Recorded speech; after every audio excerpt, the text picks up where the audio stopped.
Hello, and welcome back to my channel, Civil War Reports. I am your War of the Rebellion reporter, Brian Thomas Kopak. And, well, a couple announcements to make. First off, you're going to see my new friend in a lot of my episodes coming up. The cancer treatment I got back in August hit me a little hard, and I noticed when I was doing filming for these and going to the editing, and I would notice walking into frame that my walking was, well, off, and I know standing still it gets a little difficult to keep my balance. So with the help of this gentleman's walking stick, walking is actually easier for me now when standing still. I don't wobble so much, but I'm back at the Monocacy Battlefield because it was here in July of 1864 the Battle of Monocacy took place, and it just happened to be on the site that, well, almost 2 years earlier, General Robert E. Lee made his headquarters when he invaded Maryland in the late summer of 1862 for what would be called the Antietam Campaign.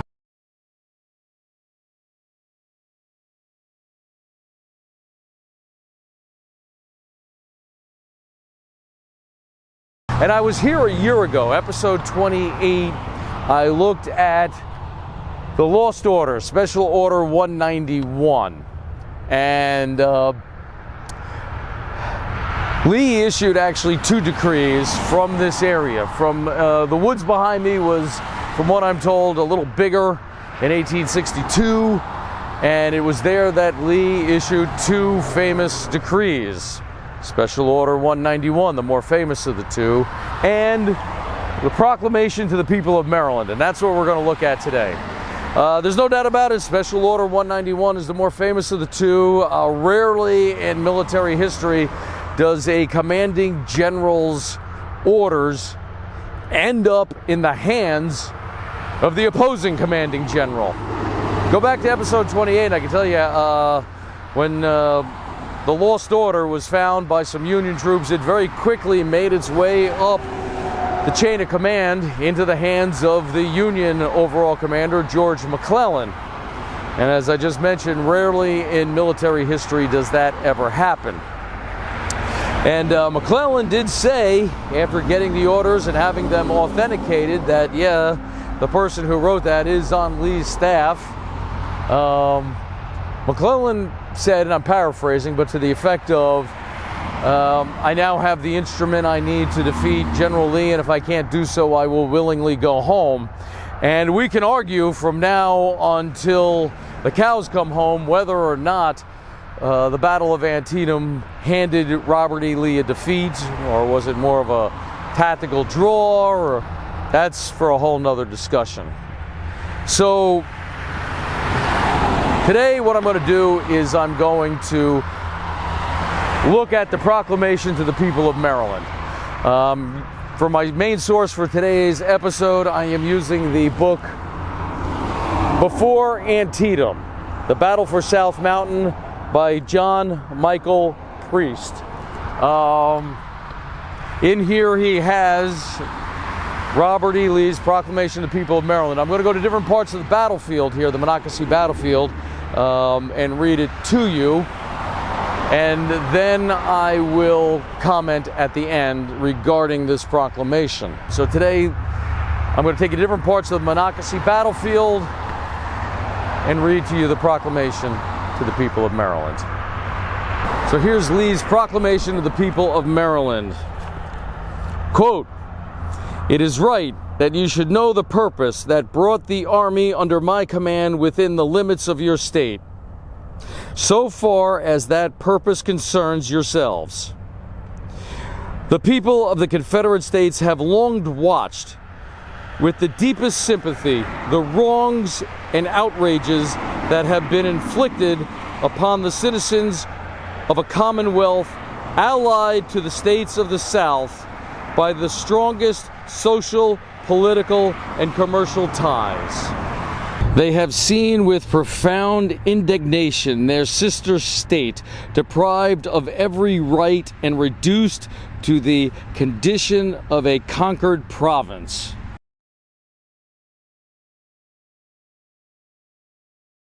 Under the pretense of supporting the Constitution, but in violation of its most valuable provisions, your citizens have been arrested and imprisoned upon no charge, and contrary to all forms of law. The faithful and manly protest against this outrage made by the venerable and illustrious Marylander, to whom in better days no citizen appealed for right in vain, was treated with scorn and contempt. The government of your chief city has been usurped by armed strangers. Your legislature has been dissolved by the unlawful arrest of its members. Freedom of the press and of speech has been suppressed.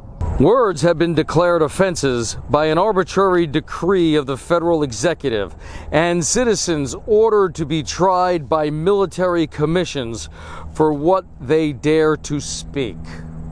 Believing that the people of Maryland possessed a spirit too lofty to submit to such a government, the people of the South have long wished to aid you in throwing off this foreign yoke, to enable you to again enjoy the inalienable rights of freedom and restore independence and sovereignty to your state.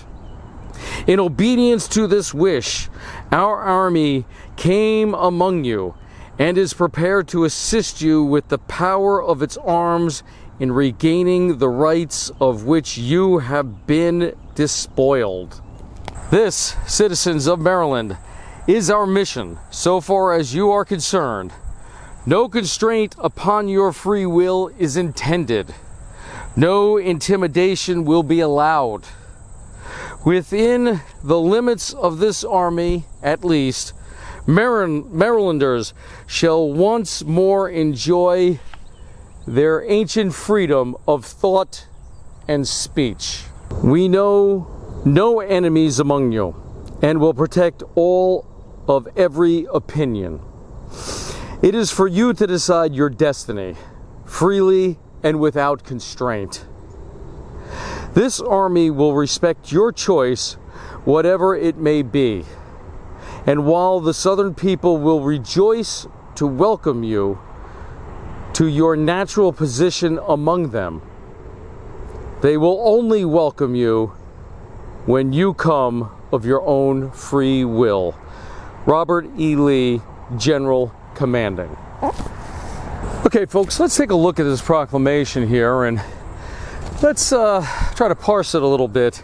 He talks about the federal government usurping power, taking away rights and freedoms from people, and imprisoning Marylanders, holding them without trial. Well, let's go back to April 19th, 1861. For it was on that day that Massachusetts Regiment was coming through Baltimore, and they were attacked by the folks of Baltimore. And as a result, 5 soldiers from the 6th Massachusetts were killed, 36 were wounded, 12 civilians were killed, and countless hundreds civilians wounded.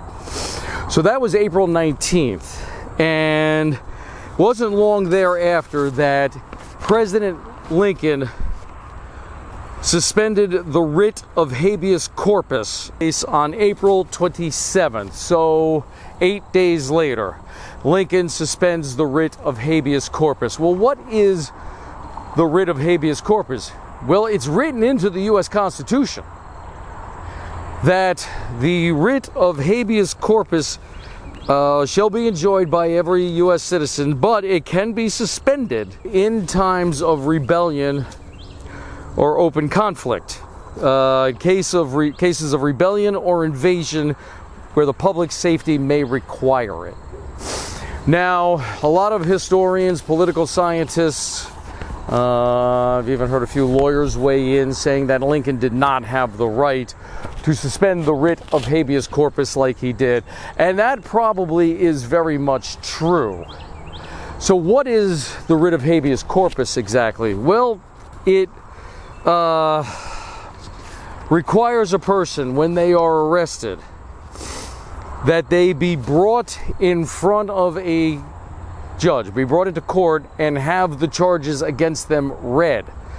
Okay, so, and it's supposed to be done rather quickly. I believe that's what's referred to as the arraignment process, where a suspected criminal is brought in front of a judge and told the charges against them. When the writ is suspended, a citizen is not entitled to that right. In other words, you can be held indefinitely when the writ of habeas corpus is suspended. And that is exactly what ended up happening to hundreds of Marylanders. They were arrested, detained indefinitely with no formal charges brought against them. So Robert E. Lee was not lying when he mentioned this in the proclamation to the people of Maryland. Now I want to make a comment about this proclamation. All right, folks, it's time for my editorial about this proclamation. Now, I read to you exactly what is written in the priest book, word for word, as it's documented in Before Antietam, the battle for South Mountain. Okay. This is probably not going to sit well with the woke community, but the woke community would have us believe in new history, that the Civil War was fought solely about the slavery, the South was filled with nothing but white supremacists, and the North were filled with all good liberators of the enslaved people. Okay? Which flies in the face of everything I was taught growing up in school. I've read the proclamation to you. What did I take away from this reading? Well, what I took away was Lee is speaking about states' rights. He is speaking about the people of Maryland exercising their right to rise up against a repressive federal government. If this war was truly about slavery, he would have mentioned something in that proclamation. He would have said, come join the Confederacy and you will preserve the institution of slavery. He doesn't mention that. He doesn't mention it because the war was not about slavery. Lincoln, with his Emancipation Proclamation, changes the course of the war from a war about states' rights to a crusade to free the slaves. And yes, Lee's invasion of Maryland will prompt Lincoln to issue the Emancipation Proclamation. There's no doubt about that. But when the war began, it was not about slavery. If it was, Lee would have said something about slavery in this proclamation to the people of Maryland, because Maryland was a border state and Maryland had slavery, along with Delaware, New Jersey, Missouri, and Kentucky. So, this proclamation is more in line with what I was taught in school about what the Civil War was fought about originally. I know that's going to anger some people in the woke community. I'm more about telling the story of the American Civil War as accurately as possible. And in late summer of 1862, when the proclamation was issued to the people of Maryland, the war was about states' rights at that time. Well, I hope you enjoyed this little trip around the Monocacy Battlefield. We will be back. We will be back to pay a visit to the Monocacy Battlefield to discuss that battle, July 9th, 1864, at a future date further down the road. But the next time we pick up on this topic, we're going to discuss Lee's evacuation of Frederick, Maryland. By the way, this battlefield, the Monocacy Battlefield, is just east of Frederick, the city of Frederick, Maryland. And we're going to be looking at, well, the Battle of South Mountain, which is the prelude to the Battle of Antietam, the much larger battle during this campaign. So, not sure when I'll be able to bring that to you. Hope to see you soon. Not sure what the next episode is going to be about, but one viewer did offer a suggestion, and I'm going to look into that. So, I'm not sure what next one's going to be. Possibly I'm going to take that viewer's suggestion and try to come up with an answer to the question posed. Anyway, enjoy the autumn. It's a beautiful day here in late October. So for Civil War Reports, I am your War of the Rebellion reporter, Brian Thomas Kopak. Until next time, thank you very much for watching.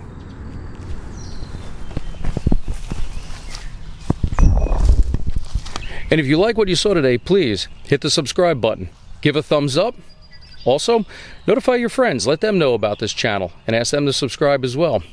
If you like, you may leave a question or a comment below, and perhaps I will answer your question in a future episode of Civil War Reports. Until next time, please keep the history alive.